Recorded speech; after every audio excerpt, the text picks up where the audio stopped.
Hello everyone, welcome to Tea with Ravi, and today we will discuss and we will go through some of the recent updates from the Atlassian ecosystem. Now the first update is not really that recent, but a lot of people know about it already, but I thought, okay, let me just walk you through these updates. And these are significant updates because there are a lot of new features in Jira service management, and these features were announced by Atlassian in December. So there was an event called High Velocity ITSM, and I went there. It was in London, and I spent time meeting a lot of people, and also I did attend a few sessions, but that event was focused on ITSM, and ITSM is definitely one area, ITSM or service desk or help desk.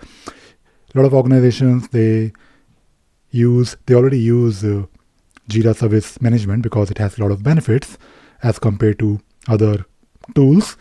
But Jira service management was always considered like a lightweight extension to Jira to do some kind of service desk. But now these updates, and I believe these significant updates will definitely push Jira service management to wider audience or basically different type of organizations who want to use Jira, or maybe they considered using Jira, but maybe for some reason they were not convinced with the features because there were some key, or I should say important features that were never there in Jira service management. Now, if you look at this post, and by the way, if you are watching this video or if you are listening to this podcast, you can always find the link to my post where you can find these updates, these links, so you can go through it. So don't worry about the link. I'll just, walk you through and also talk about some of these new features in ITSM. Now, the first feature which is listed on the post is Zoom for incident management. So I believe what this will do, it will basically let the agents create Zoom meetings. Now, how this will work, of course, we need to see. We need to, of course, evaluate it. And I believe on my channel, I made one video where I showed, I think it was using some app. And that app was basically doing more or less the same thing. It was basically getting some kind of a link. I believe it was Zoom, if I remember correctly.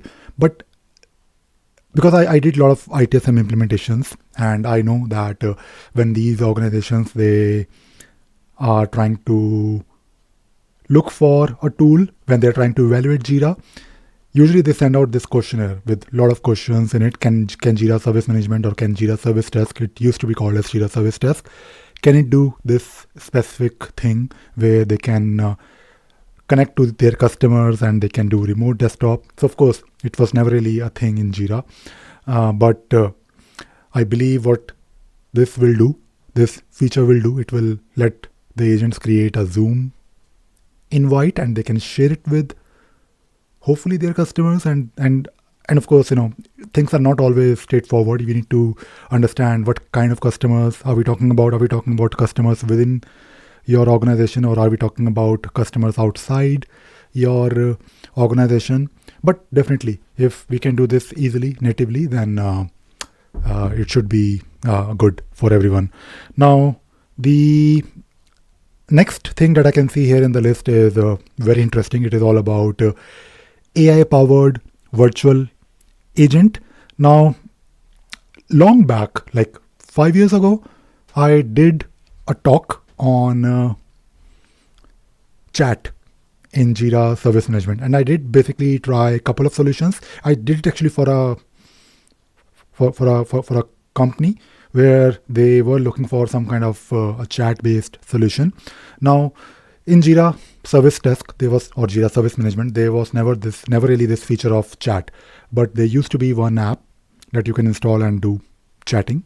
That was really interesting. But at the same time, I did try solutions that were outside Jira So there used to be something called as Chat Leo, which you can integrate with Slack, I believe. So there were some capabilities, but I think having some kind of virtual agent so that you can deflect a lot of tickets. Like if I need some help, I can ask questions. But uh, if that question is very common, maybe I just need to reset my password. I think 80% of the problems or things that people ask for can be deflected if you have like some knowledge base or some kind of a chat based solution. Of course, chat based solutions are not always super useful for everyone, because if I need some help, if I, let us say, if I have some problem in my account, I would love to chat with a real person so they can resolve it, because you can't really replace a virtual agent. I mean, you can't really replace an agent with a virtual agent, but it is good that we will have hopefully some features. I remember also looking at, I'm not really sure if you know about Watson. I believe Watson is some kind of a online virtual chat kind of a solution which you can integrate with other tools. I did look at it, but of course I didn't really spend too much time evaluating it further. But if Jira Service Management would have something inbuilt, then yeah, that would be great. I have signed up for the beta waitlist, so maybe if Atlassian gives me access, I'll try, and I would love to see this in action. And there are some other updates on this page. I'll probably talk about some of them, not really all of them. But one thing which is interesting is the automation rule. We all know about automation rules in Jira, and we all know about the Confluence automations, but which is of course recent. But if you look online, if you go to Jira Cloud and if you try to create a rule, you will see one option to do something in Amazon. So there is something called as Amazon Simple Notification System, which I have no idea, but it is good to see that there is something called as Amazon Simple Notification System. I believe it is for notification, as the name suggests. My knowledge of AWS Amazon is very limited, but good thing is that you don't really have to make a REST call. Good thing about Amazon is, not Amazon, but at automation is that there is always this capability of making a REST call, which is great because you can do something from Jira to another tool. And you can also do something in Jira. So we do have webhooks. So you can basically create one automation rule with a webhook so that you can trigger something in Jira from outside tool. So that is always there, but for doing something very quickly and easily, if you have this action, like built-in action that you can configure without writing any automation and worrying about parsing the JSON, I think that is definitely going to help a lot. So it is definitely a good feature, and I would love to try it, but I just need to figure out what exactly is AWS SNS, which is basically some kind of simple notification system. And if you know about it, do give it a try. And there are some automations related to Amazon AWS, so do take a look at it, and hopefully it will help you if you're using already this AWS thing. And let me know if you have anything to suggest or add to it. There are some other improvements in automation, which is on the lines of incident management, like Opsgenie. I don't really use Opsgenie because I never really got a chance to use it, but I tried it. It seems okay, and I was able to do things. And good thing is that Opsgenie works really well with Jira. So these new automation rules will help you do things in Opsgenie. I will definitely try it out whenever I get a chance to play with it. Also, there are some improvements to the form.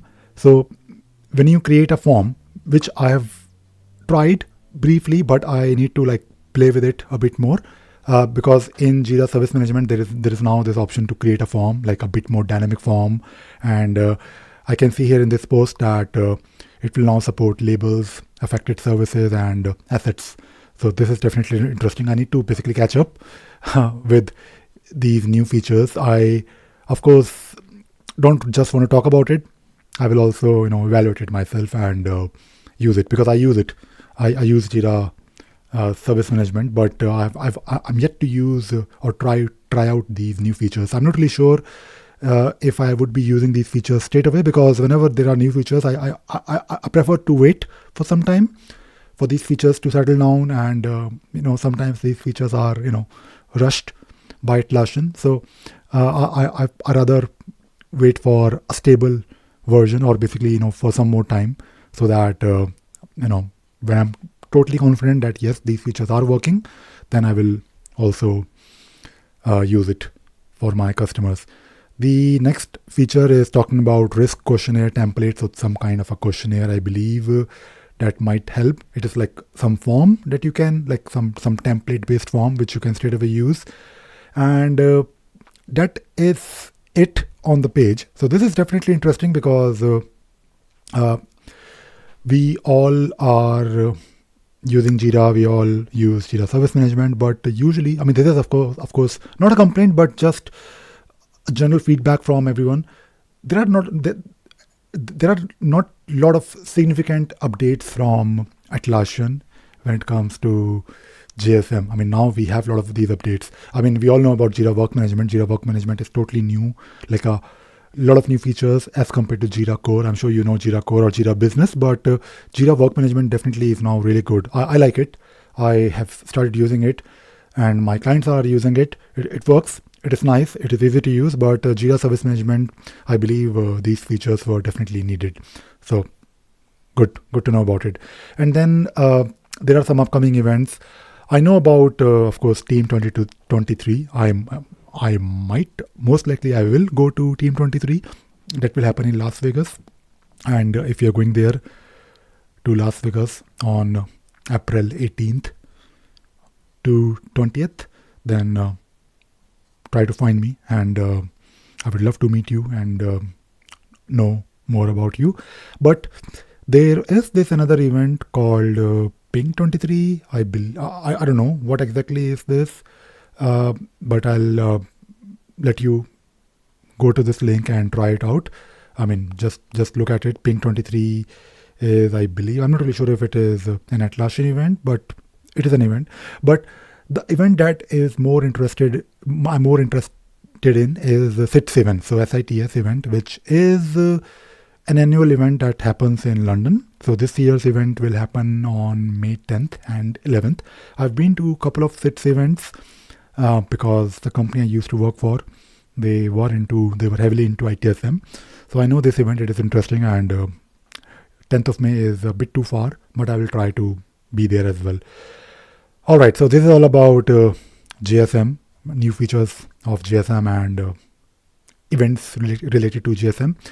The second update is not really an update, but it is more about something that I want to share. Now, if you are a consultant, if you are like me, or if you're trying to use Jira, if you are a project management, if you're doing something with Jira, then you should definitely look at this post and read it. It will take maybe, some time. I mean, it might take half an hour, 1 hour, 2 hours, but do spend some time looking at this post on Hacker News or ycombinator.com, where someone has posted this simple thing called Why Jira Sucks. And people have done some discussions around Jira. Some people are totally against Jira. Some people are totally in favor of Jira. But the whole idea of this post, if you read this post, there is really good interesting discussion happening here. It is a bit old post, like 2 year old post, where someone, of course, was saying that Jira is difficult to use. It is slow, but at the same time, if you look at this post, if you try to read it, you can also relate to how Jira is being used in your organization. And it is not really about Jira. That is the main idea. If, let us say, in your organization, people are always complaining about Jira, so it is not really a complaint for Jira. It is more about the process or the way you work in your organization. If, let us say, you are, let me give you a very simple example. Let us say you're working for, as a consultant, you're working for a very big financial organization, and they are developing, let us say they have a team and they are developing something, let us say a mobile app. Now, in that organization, because it's a financial organization, they are controlled by the regulator. whatever they are doing, they are supposed to keep track of each and everything. They are supposed to maintain the traceability of their requirements to the delivery. Whenever they raise bug, whatever they do in their team, they need to track it somewhere. Now, in that case, of course, it makes sense to use Jira for tracking a lot of things. Like it would be a bit waterfallish kind of a model where you basically make sure that everything is there in the tool and you're not really evolving the requirements on the fly.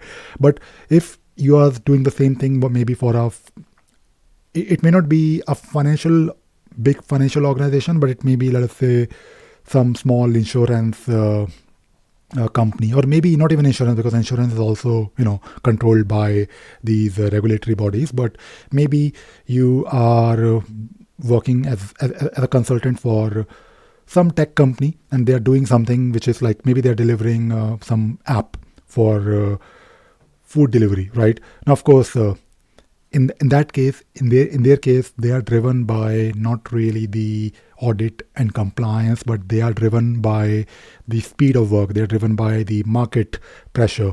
So, in that case, in their situation, they need to make sure that their developers are spending more time fixing things, developing things, and delivering things instead of updating their Jira tickets. So the way they work, the way both the teams work, they are doing software development. They are following the exact same way of working. Like they will probably start with epics and then stories, and they will of course do their sprints. But maybe in the case of first company, they will probably spend a lot of time making sure that each and every bug is logged as a ticket. But in the second case, maybe they just fix the bugs, and then whenever they are committing or whenever they are merging their branch, they will simply link it to their epic. So in both the cases, the traceability will be there. But in case number 2, because they have to deliver fast and they can't really afford to track each and everything, they might skip raising tasks and bugs in Jira. They will simply fix the code. So I'm just trying to give you an example. But in both the cases, it is not really Jira that you should blame, or that you should, in a way, try to bring in to your discussions of process, because it is more about the process itself. If you are trying to use Jira or any other tool, you have to calculate and you have to basically figure out what you need, what is your expectations from the tool, because the way you configure the tool, the way you want to use the tool, your Jira policy depends a lot on what you're doing as a company.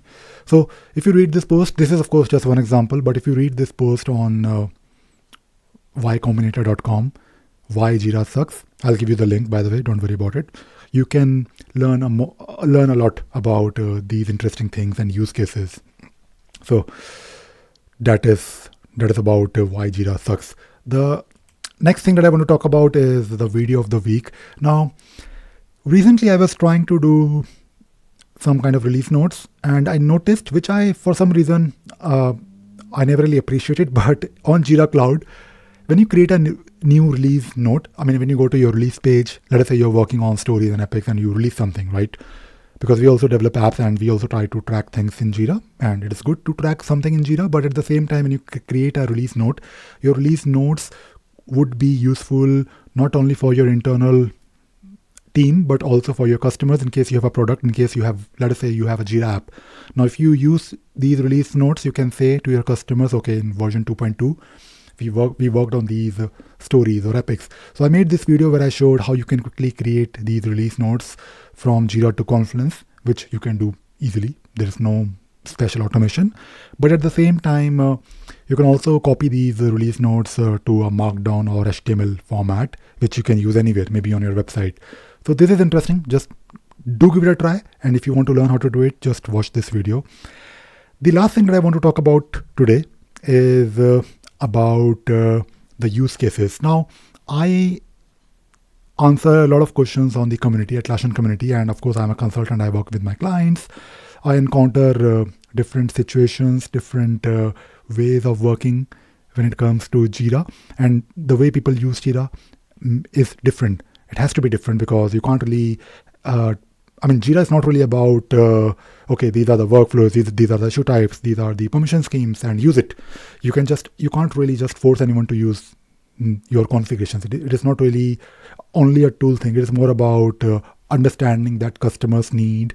And the example that I gave you, that app that a big financial organization is developing versus the same app or similar app developed by a food delivery tech startup, they both might be using Jira in a similar way, configuration wise, but the process will dictate, and your people and the speed of work, the how quickly you want to deliver things. Do you want your developers to spend more time updating your Jira issues or writing code? So these things actually define, and you have to basically keep these things in your mind when you are trying to suggest a solution or help someone get the most out of Atlassian tools. So on my channel, I do share these things regularly, but now what I will do, I will create a separate series called Jira Use Cases. Simple, right? Simple name, Jira Use Cases, and I will share only these use cases where I will try to share my experience, and this will definitely help, because in case you're trying to use Jira, it is not really about the tool, it is not really about the features, it is not really about the automations, it is also about what you're trying to do as a company, as a team. And this series, Jira Use Cases, of course, anyone can learn from it. If you're a project manager, you definitely should. This is definitely for you, because as a project manager, you will be managing different kind of projects, different type of teams. You will be working in big companies or small companies, so this will definitely help you. But if you are a consultant like me, then it might also help you to help your customers. So I will be starting soon to post videos on this Jira use cases. And that is all. That is all for this week's updates. I hope this video, this podcast was useful. In case you are listening to this podcast, you can also subscribe to my channel on YouTube, where I, of course, make daily videos and I talk about wonderful things that you can do with Jira. So thank you once again. Have a nice day. Bye bye.